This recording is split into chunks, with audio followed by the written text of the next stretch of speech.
வணக்கம். அதாவது விஜி குருஸ் அப்படின்னு சொல்லி ஒரு சேனல். அந்த சேனலிலே கலவை வெங்கட், அதாவது பொய்யான கலவை வெங்கட் அப்படிங்கிறவரு பேசியிருந்தாரு. அவதூறு கருத்துக்கள், கிறிஸ்தவர்கள் கொலை செய்து அநேக இடங்களை கைப்பற்றினார்கள், கையகப்படுத்தினார்கள் அப்படிங்கிற மாதிரி பல விதமான காரியங்களை சொல்லியிருக்காங்க. இந்துக்களாக ஒன்றிணைவோம் அப்படிங்கிற மாதிரி அந்த வீடியோல சொல்லியிருக்காரு.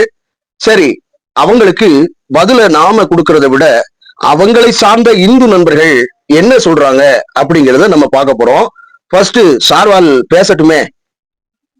நம்ம இந்துக்கள் அதாவது நீங்கள் இந்துக்கள், சரி சரி சரி, நீங்க இந்துக்கள்னா எப்படிப்பட்ட இந்துக்களா இருக்கணும் அப்படின்னு சொல்லி ஒரு இந்து நண்பர் சாலிடா கேட்டிருக்காரு. என்னங்கிறத கேளுங்க.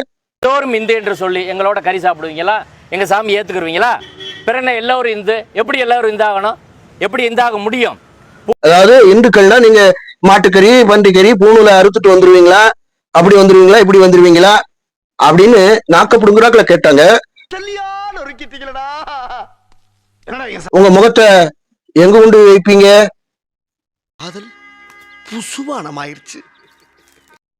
சரி சரி.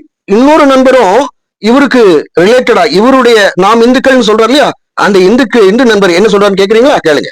என் வீட்டில் நான் தண்ணி கொடுத்தா சாப்பிட மாட்டேங்கிறீங்க, உன் வீட்டில் எனக்கு தண்ணி கொடுக்க மாட்டேங்கிறீங்க, நீ இந்து நானும் இந்துங்கிறீங்களே.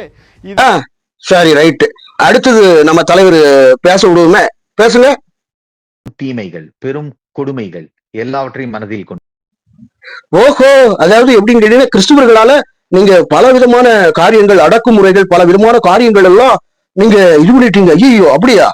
சரி, ரைட்டு. உங்களால, அதாவது பிராமணர் என்று சொல்லக்கூடிய ஐயர்னு போட்டுக்கிட்டாரு பத்தியா, பெருமை பீத்துற மாதிரி குருஸ் ஐயர் அப்படின்னு போட்டுக்கிட்டார்ல, இந்த ஐயம்மார்கள் என்ன செஞ்சாங்க அப்படிங்கறத ஒரு நண்பர் பேசியிருக்காரு. நம்ம பேசுறதை விட அவங்களே பேசுவாங்க, பேசிட்டோம். இன்னைக்கு கோயிலுக்குள்ள போகக்கூடாதுன்னு சொல்லலைங்களே, அன்னைக்கு தெருக்குள்ள வரக்கூடாதுன்னு சொன்னா இன்னைக்கு தெருக்குள்ள போக உரிமை கிடைச்சிது. புருஷன் செத்தவனே பொண்டாட்டியை கொண்டாங்களே, இன்னைக்கும் கொல்லல, அந்த சொதையில போட்டு கொளுத்தினாங்கல்ல, அதை மாத்தினா வெள்ளக்காரன். ஒரு உயிரை கொள்ள உங்களுக்கு உரிமை இல்லைன்னா எப்படி இருந்தது? அதாவது நிறைய விஷயங்கள் போன பாட்டுல சொல்ல முடியல. அதாவது ஜனாதன அடிப்படையின்படி, மனுஷாத்திர சம்பிரதாயத்தின்படி ஒரு சூத்திர குளத்துல தண்ணி எடுக்க கூடாது, ஊர்கிணத்துல தண்ணி எடுக்க கூடாது, புரியுதுங்களா?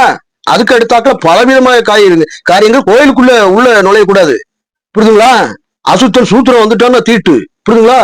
தொட்டா தீட்டு, பார்த்தா தீட்டு, இப்படி பல வகையான காரியங்களை சூத்திரர்களை வச்சு சூத்திர சண்டாளர்கள் அப்படின்னு சொல்லி பார்ப்பனிய அடிமைத்தனத்துக்குள்ள வச்சாங்கன்னு சொல்லிட்டு பல விஷயங்களை அவரே பேசியிருக்கிறாரு.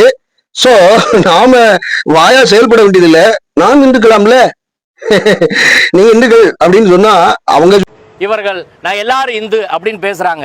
சரி, கச்சிராஜா பூணூலை கழட்டிட்டு வாங்க, எல்லாம் இந்துன்னு பேசலாம். பாண்டி கோயில்ல கச்சிராஜா மாதிரி பூணூலை கழட்டிருங்க, எல்லாத்தையும் கழட்டிருங்க, ஒண்ணு ஊழ சம்பந்தம் கலங்க, மட்டன் கிட்டன் சிக்கன் சாப்பிடுங்க, வெங்காயத்தை சாப்பிட மாட்டீங்க, சரியா? வெங்காயம் வெள்ளைப்பூடு இந்த ரெண்டும் சாப்பிட மாட்டீங்க, சாப்பிடுங்க. இந்துக்கள் தானே, ஒற்றுமையா இருங்க. ஒண்ணு இது பண்ணுங்க, வைங்க. சரிங்களா? சரி, அடுத்தது என்ன சொல்றான்னு கேளுங்க. கிறிஸ்தவம் இல்லாத பாரதம், கிறிஸ்தவர்கள் அழியப்பட வேண்டும், தாய் மதமான இந்து மதம் இந்து மதத்துக்குள்ளதானே இருந்தாங்க, இந்து மதத்துக்குள்ளே இருக்கட்டும் அப்படிங்கிற மாதிரி சொல்லிட்டாருல. சரி, இந்து மதம் இருக்குதா? முதல்ல இவங்க சொல்ற மாதிரி இந்து மதம்ங்கிறது ஒரு கான்செப்ட் இருக்கா? 2000 வருஷத்துக்கு முன்னாலே இருக்கா அப்படிங்கறத நம்மளை விட நம்ம தலைவர் திரு காந்தி அவர்கள் பேசியிருப்பாரு. என்னங்கிறத கேளுங்க. தமிழர்கள் இந்துக்கள் அல்ல, நாங்கள் எல்லா மேடையிலும் சொல்லி வருகிறோம், தமிழர்கள் இந்துக்கள் அல்ல. கேட்டீங்களா? அதுக்கு அடுத்ததாக இவங்க பலவிதமான காரியங்களை, அதாவது கிறிஸ்துவ வன்ம நோக்கோடு பலவிதமான காரியங்கள் ஊடாக செய்யறாங்க. ஆனால் அந்த வகையில கிறிஸ்துவத்தில் அநேக காரியங்கள் மனிதனை தாழ்த்துப்படுத்துவது, அல்லது மனிதனை நேசிக்காமல் உங்களில் பிறன் யார் அப்படிங்கிற அதன் அடிப்படையில சட்டத்திட்டங்களை கொண்டு வந்தாங்க, பலவிதமான காரியங்களை கொண்டு வந்தாங்க. என்ன சொல்றது, மூளை வரி. அதுக்கு அடுத்ததாக மூளை வரிங்கிறது முளை வரி, புரியுதுங்களா? மூளை வரின்னு சொல்றேன் நானு. எதனால அப்படின்னா, சமுதாய நலம் கருதி மூளை வரி, தோற்சிலை வரி, மீச வைக்கிறதுனா வரி, இப்படி ஜனதான அடிப்படையில ஒவ்வொரு மனிதனையும் தாழ்த்துனாங்க, அதாவது இது பண்ணாங்க, வச்சாங்க, பலவிதமான காரியங்களை பண்ணாங்க, வச்சாங்க. சோ இந்த மாதிரியான அடக்குமுறைகளை, இந்த மாதிரியான செயல்களை கிறிஸ்துவ மிஷனரிமார்கள் என்ன பண்ணாங்க அப்படின்னா, சாலிடா இப்படிலாம் செய்யக்கூடாதுப்பா, இறைவன் படைப்பில் எல்லாரும் சமம் தான், சரிதானா, இறைவன் படைப்பில் எல்லாரும் சமம். அதை விட கலைஞர் ஐயா என்ன சொல்லியிருக்காரு அப்படிங்கிறதையும் கேட்டுருவோமா? படைப்பில் அனைவரும் சமம் எனில் அவன் உயர் ஜாதிக்கு மட்டும் தங்கத்தால் மூளை செய்து தலைக்குள்ளே வைத்தானா? ஆண்கெல்லாம் மண்டைக்குள் இருப்பதென்ன களிமண்ணா சுண்ணாம்பா? இந்த இந்த காரியத்தை தான் கிறிஸ்துவம் வலியுறுத்தி மனிதத்தை நேசித்தது, மனிதத்தை கொண்டாடியது, மனிதனுடைய காரியங்கள் எல்லாம் கொண்டாடிச்சு. கிறிஸ்துவம் வந்ததுனால பல காரியங்கள் எல்லாம் என்ன ஆச்சு அப்படின்னு கேட்டீங்கன்னா, பல நூல்கள், இந்து நூல்கள் எல்லாம் உலகத்துக்கு கொண்டு போய் காட்டினாங்க. உலகத்தினுடைய, அதாவது தமிழ் மொழி செம்மொழி அப்படிங்கிறத கிறிஸ்தவர் தான் வந்து காமிச்சு கொடுத்துட்டு போனாரு. உலகத்துக்கே தமிழன் தான் தொன்மையான மொழி, ஆதி தமிழ் அப்படிங்கிறத காட்சிப்படுத்தினா, இங்க உள்ள மனிதர்கள்லாம் எப்படிப்பட்ட பாரம்பரியம் உள்ளவர்கள், எப்படிப்பட்ட குணாதிசயங்கள் உள்ளவர்கள், எப்படிப்பட்ட பண்பில் இருக்கிறார்கள் அப்படின்னு வெளிநாட்டுக்காரன் தான் சர்ச் பண்ணிட்டு போனா. அதுக்கு அடுத்ததாக வெளிநாட்டுல வந்து எப்படின்னு கேட்டீங்கன்னா, இங்கெல்லாம் புத்தகம் எல்லாம் படிக்கிறீங்க தெரியுமா, படிப்பு இது ஒரு, அதாவது இந்த ஐயர்னு சொல்ற மாதிரி சிறிய ஐயர், இந்த சிறிய ஐயருங்கிறவனுடைய ஆட்கள் என்னன்னு கேட்டீங்கன்னா, அவங்க மட்டும்தான் படிக்க முடியும், அவங்க மட்டும்தான் அறிவுல சேரணும் அப்படிங்கிறதுனால பலரை வந்து படிக்க கூடாதபடிக்கு மட்டுப்படுத்தினார்கள். தங்களை விட ஒரு அறிவுசாலிகள் யாரும் இருக்கக்கூடாது அப்படிங்கிறதுக்காக வேண்டி பல காரியங்களை பண்ணாங்க தலைவா. இப்படி பண்ணதான் எல்லாருக்கும் பொதுவா கல்வி வரட்டும், பொது அறிவு முதல்ல வளரட்டும், அடக்குமுறைகள் படிச்சுட்டாங்கன்னு அறிவு வளர்ந்துரும், அறிவு வளர்ந்துட்டுன்னா இவெல்லாம் யாரு அப்படிங்கிற மாதிரி போயிடும், வச்சிரும். சரிங்களா?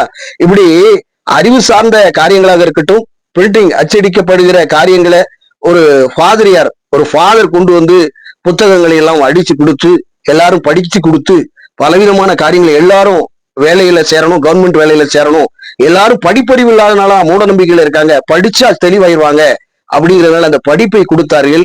மூட நம்பிக்கை கொஞ்சம் கொஞ்சமா அகன்று போனது. படிப்பு என்கிற ஒளியானது, கல்வி என்கிற ஒளியானது ஒரு மனிதனுக்குள்ளே வரும் பொழுது மூட நம்பிக்கை அவனை விட்டு தன்னாக்கில போகும். அப்படி மூட நம்பிக்கைகள் எல்லாம் களை எடுக்கப்பட்டது. பலவிதமான காரியங்கள், பலர் வந்தார்கள், ஆனா அடித்தளமிட்டது கிறிஸ்தவர்கள் தான். அதை ஞாபகம் பண்ணணும். பலவிதமான இந்தியாவின் முதுகெலும்பு எது, சமுதாய பணியில் முதுகெலும்பு, சேவை தொண்டுகளுக்கு முதன்மையாக வழிவகுக்கிறது தான் ஒரு கிறிஸ்தவங்கன்னு சொல்லலாம். கிறிஸ்துவத்துல பெரும்பாலும் நற்தொண்டுகளை செஞ்சவங்க, தங்களை தாங்களே விட்டவங்க அன்னை தெரசா இருக்கிறாங்க. இப்படி பல மேதாவிகள், பல விபிலிய அறிஞர்கள், புராட்டஸ்டன்ட்டுகள், சரிங்களா, ஒவ்வொரு ஊரையும் ஏற்படுத்திய ஆட்கள், இந்து ஜனாதன அடிப்படையில எவ்வளவோ மேற்கொண்ட காலங்கள்ல, இருண்ட காலங்கள் எல்லாம் தமிழகத்திலே உண்டு. இன்றும் இந்துக்கள் தான், ஆனால் ஜாதி ரீதியாக ஆணவ படுகொலைகள் நடக்கின்றன. அதற்கு காரணம் போட்ட பொய்யான ஒரு விதைய சகோதரர்களாய் ஒன்று இருக்க வேண்டியவர்கள் ஜனாதன அடிப்படையிலும், இந்த வகையில சத்திரியன் சூத்திரன், புரியுதுங்களா, இந்த வகையில ஒவ்வொருத்தரையும் ஒவ்வொரு கேஸ்டுக்கு நான் கூடனவன், நீ குறைஞ்சவன், நீ கூடனவன் அப்படிங்கிற ஒரு ஏற்றத்தாழ்வை மனு தர்மத்தின் அடிப்படையில அப்படி பிரிச்சு எல்லா மக்களையும் பிரித்தவன் இந்த காரியங்களோட வந்தான் பாத்தீங்களா, இந்துன்னு கதறான் பாத்தீங்களா, வந்தான். சரிங்களா? நான் இதுக்கு இப்படி பேசுறேங்கிறதுனால என்ன பெரியார் கழகத்துல கொண்டு இணைச்சிடாங்க. நான் உள்ளதை உள்ளதென்று, இல்லதை இல்லதென்று சொல்லுவேன். எனக்கு தெரியும். ஏன்னு கேட்டீங்கன்னா, எப்படிப்பட்ட கால சூழ்நிலைகளை நாம பயணிச்சு வந்தோம். கிட்டத்தட்ட ஒரு 20 வருடங்களுக்கு முன்னதாக இந்த தமிழகம் எப்படி இருந்தது, இப்பொழுது எப்படி இருக்கிறது, வளர்ச்சி கண்ட ஒரு தமிழகமாக இருக்கிறது. எல்லாருக்குமாக படிப்பறிவுகளை இது பண்ணி வச்சு கவர்மெண்ட் வந்து கீழே இருக்கவங்களை மேல தூக்கி விட்டு எல்லாரையும் சமமாக்கணும், படிப்பறிவை கொண்டு வரணும்னு சொல்லி இன்னும் முனைப்பு காட்டுகிறது. அதற்கு காரணம் என்ன தெரியுமா? அடித்தளமிட்டது கிறிஸ்துவ மிஷனரிகள். இன்று வரையிலும் அதை தொடர்ந்து செயலாற்றி வருகிறது கிறிஸ்துவ இதுதான். சரி, அடுத்தது வந்து எப்படின்னு கேட்டீங்கன்னா, இவர் வந்து போர்ச்சுகீசிய சண்டையை குறித்து சொல்றாரு, அதை குறித்து சொல்றாரு, வைக்கிறாரு. எல்லாமே கிறிஸ்தவர்கள் நிலம் வாங்கியது, எல்லாமே பைசா கொடுத்து வாங்கியிருக்கிறாங்க. எல்லாம் பணம் முதலீடு போட்டுதான் ஒவ்வொருத்தரும் வாங்கியிருக்காங்க. யாரையும் கையகப்படுத்தியோ காலனி ஆதிக்கத்தினால் வந்த அப்படி எடுத்துக்கொண்டதல்ல. எல்லாத்தையும் காசு விலை கொடுத்து வாங்கியிருக்காங்க. இன்று வரை வாங்கப்படுகிற எதுவும் அப்படியே இது பண்றது இல்லை, யாரையும் ஏமாத்தி வாங்குறது இல்லை. பைசா கொடுத்து அவங்க விற்பனைக்கு வைக்கிறார்கள். அந்த நிலத்தை வாங்குகிறார்கள், அதை விரிவாக்கம் செய்து நற்தொண்டுகளுக்காக பயன்படுத்துகிறார்கள். இதெல்லாம் வச்சு இதை கூட நம்பாதீங்க அப்படிங்கிறா. நீங்க என்ன புடுங்குனீங்கன்னு நான் கேக்குறேன். என்னடா புடுங்குனீங்க, என்ன புடுங்குனீங்க? அதாவது எப்படின்னு கேட்டீங்கன்னா, வாங்கோ வாங்க ஒண்ணு திருநாரை கூட வந்து ஒரு இந்து தானே, திருநாரை கூட கொடுக்கறது கொஞ்சம் கைய அப்படி தள்ளி வைக்கிறது. ஏன்னா அவன் கை பட்டுச்சுன்னா தீட்டாயிரும். ஆனா அவன் பணம் தீட்டாகாது. புரியுதுங்களா? இப்படித்தான் இந்துக்கள். ஆமா, இந்துக்கள் ஏன் தொட்டு கொடுக்க வேண்டியதானே? கொடுக்க மாட்டான். ஏன்னா அவன் சூத்திர, நீ உயர்ந்தவன் அப்படிங்கிற கேட்டகரிஸ்ல பயணிக்கிறீங்க. நீ இன்னும் சொல்லாமாப்பா, தப்புப்பா. பூணுல அறுத்துட்டு வந்துரு, இல்ல பலவிதமான காரியங்களை விட்டுட்டு எல்லா காரியங்களும் மட்டன் கிட்டன் சிக்கன் மற்ற இந்துக்கள் சாப்பிடாங்கல்ல, அதே பார்மட்டை நீ இருந்துரு. ஓகேன்றான். நீ ஓகே ரைட்டு தான்ப்பா, நீ எல்லா பண்பிலும் உயர்ந்தவன் தான் அப்படின்னு. ஆனா பண்பிலும் சரி மனிதாபிமானத்திலும் பண்பற்ற மாண்பற்றவர்கள் எங்களை குறித்து, எங்கள் ஆண்டவராகிய இயேசு கிறிஸ்துவை குறித்து சொல்லுவதா? What is this? நீ நல்லவனா இருக்கணும், நீ நல்லவனா, நீ நற்பண்புகளை செய்தவனா, மக்களுக்கு உங்களுடைய செயல்திறன் என்ன அப்படிங்கிறத காட்டியிருந்தா, அப்பா நீ ரொம்ப மகாத்மா காந்தியை விட பயங்கரமான ஆத்மா அப்படின்னு நான் சொல்லியிருப்பேன். ஆனா ஒண்ணுமே இல்லையே, ஒண்ணுமே இல்லையே. என்னத்த சொல்றது? சரி, இன்னும் மீண்டுமாக அடுத்தடுத்த பாட்டா வரும். உங்களுக்கு தேவைன்னா அந்த வீடியோவை பாக்குறீங்கன்னா கண்டிப்பா என்ன அலைங்க. அழைக்கும் போது நானும் இன்டர்வியூ கொடுக்குறேன். எப்படிங்கிறது பேசுவோம். வரலாறு தகவலோட நான் பேசுறேன். சரியா? இந்த பேருக்கு கீசி இந்த படம் போட்டு காட்சிங்கல்ல, அதுவே தப்பு தான், அதுவே ஒரு ஃபேக்கான ஒரு டாக்குமெண்ட் தான் அப்படிங்கிறத நான் காட்சிப்படுத்துறேன். நான் ரெடியா தயாரா இருக்கேன். நீ தயாரா இருக்கியா? வேறொரு பதிவில். வணக்கம். கிறிஸ்தவத்தை ஒழித்து வேரோடு ஒழித்து கட்டிவிட்டு எல்லா கிறிஸ்தவர்களையும் கர்வாப்சி மூலமாக இந்துவாக மதம் திருப்பி, இதுதானே அவர்களோட தாய் மதம், இங்கே திருப்பி கொண்டு வாங்கும்.